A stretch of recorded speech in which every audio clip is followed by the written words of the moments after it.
এখন আমরা জানবো ফ্রোজেন শোল্ডারের চিকিৎসা কি। তো ফ্রোজেন শোল্ডারের চিকিৎসা মোটামুটি 4-5টা হেডলাইন আছে।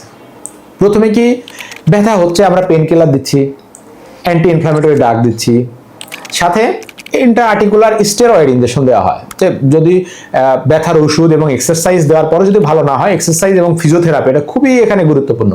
এরপরে ভালো না হলে ইন্ট্রা-আর্টিকুলার স্টেরয়েড ইনজেকশন দেওয়া হচ্ছে।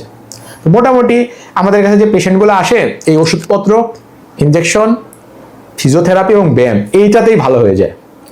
এরপরে অনেক দিন ধরে সমস্যা হচ্ছে, রোগী ভালো হচ্ছে না, তাহলে আমরা কি করতে পারি? তাহলে 2টা চিকিৎসা পদ্ধতি আছে। একটা হচ্ছে আর্থ্রোস্কোপিক ডিস্টেনশন, মানে এইখানে আপনি একটা রড ঢুকানো, একটা কেবল বা একটা টিউব ঢুকায় সেখানে ডিস্টেনশন করা হয়। এমন কথা বলা হয়েছে যে নর্মাল স্যালাইন 200 ml পর্যন্ত যদি স্টেরাইল ওখানে ফ্লুইড ঢোকানো হয়, এটা ডিস্টেন্ডেন্ট হবে এবং ব্যথা ভালো হয়ে যাবে, রেঞ্জ অফ মোশন তখন বেড়ে যাবে। তাহলে আর্থ্রোস্কোপিক ডিস্টেনশন। আর একটা পদ্ধতি আছে যেটা হচ্ছে আর্থ্রোস্কোপিক রিলিজ। এরপরেও আপনার ভালো হচ্ছে না ডিস্টেনশন করার পরেও, তাহলে কিন্তু আর্থ্রোস্কোপিক রিলিজের দিকে চলে যেতে হবে। মানে ওই একটাই যে ক্যামেরা পোর্ট ঢুকায় জায়গাটা রিলিজ করে দিতে হবে।